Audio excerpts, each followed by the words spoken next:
നിങ്ങളുടെ വീടുകൾ കമനീയമാക്കുന്നതിന് ഇന്റീരിയർ വർക്കിനുള്ള glass, plywood, wood and door, lock, hardware items എന്നിങ്ങനെയുള്ള ഉൽപ്പന്നങ്ങൾ മിതമായ നിരക്കിൽ മേപ്പാടം എളനാട് റോഡിൽ പ്രവർത്തിക്കുന്ന Ethan glass and plywoods. Christmas പുതുവത്സര ആഘോഷവേളയിൽ പൊതുജനങ്ങൾക്ക് സമാധാന അന്തരീക്ഷം ഉറപ്പുവരുത്തുന്നതിനായി കർശന നടപടികളാണ് സ്വീകരിക്കുന്നതെന്ന് പഴയന്നൂർ CI KA മുഹമ്മദ് ബഷീർ.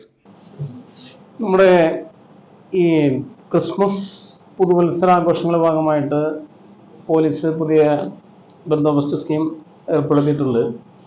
ഇവിടെ ബഹുമാനപ്പെട്ട തൃശ്ശൂർ സിറ്റി ജില്ലാ പോലീസ് മേധാവി ശ്രീ ഇളങ്കോ സാർ അവരുടെ നിർദ്ദേശപ്രകാരമാണ് നമ്മൾ അറേഞ്ച്മെന്റ്സ് നടത്തിയിട്ടുള്ളത്.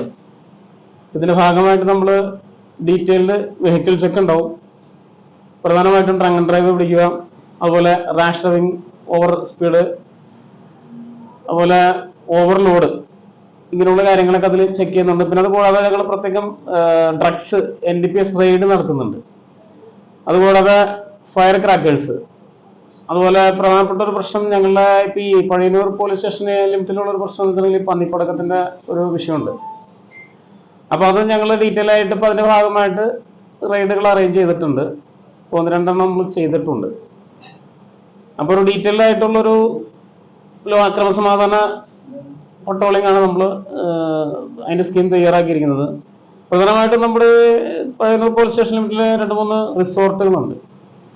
അപ്പോൾ ആ റിസോർട്ടുകൾ കേന്ദ്രീകരിച്ച് ക്രിസ്മസ് പുതുവത്സര ആഘോഷങ്ങളും ഉണ്ടാകും. പിന്നെ അതുകൂടാതെ നാളെ 25-ാം തീയതി കളിയാട്ടം എന്ന് പറഞ്ഞൊരു ട്രഡീഷണൽ ആർട്ട് ഉണ്ട്. അത് അയ്യർമഠത്തിലാണത്. അതിലൊരു 1000-ഓളം പേര് പങ്കെടുക്കുന്നുണ്ട്. പിന്നെ അത് ഉദ്ഘാടനം ബഹുമാനപ്പെട്ട MP അദ്ദേഹം രാധാകൃഷ്ണൻ അദ്ദേഹം നിർവഹിക്കും. അതിൽ 2 MLA പങ്കെടുക്കുന്നുണ്ട്. അപ്പോൾ അതിനുവേണ്ട അറേഞ്ച്മെന്റ്സ് നമ്മൾ ചെയ്തിട്ടുണ്ട്. പിന്നെ ഓൾ ഓവർ ജനങ്ങൾക്ക് വളരെ സന്തോഷപ്രദമായിട്ട് ക്രിസ്മസ് പുതുവത്സരങ്ങൾ ആഘോഷിക്കുക എന്നാണ് ഇതിൻ്റെ ലക്ഷ്യം. അതിൽ ജനങ്ങളെ വളരെ സമാധാനപരമായിട്ട് ഹാപ്പി മോഡിൽ മറ്റു പ്രശ്നങ്ങളൊന്നും ഇല്ലാതെ ആഘോഷിക്കാൻ വേണ്ട എല്ലാവിധ ജാഗ്രതയും പോലീസ് സ്വീകരിച്ചിട്ടുണ്ട്. അതിന്റെ ഭാഗമായിട്ട് ഞങ്ങളുടെ എല്ലാ സേനാംഗങ്ങളും വളരെ ആത്മാർത്ഥതയോടെ തന്നെ ഇതിൽ രംഗത്തുണ്ട്.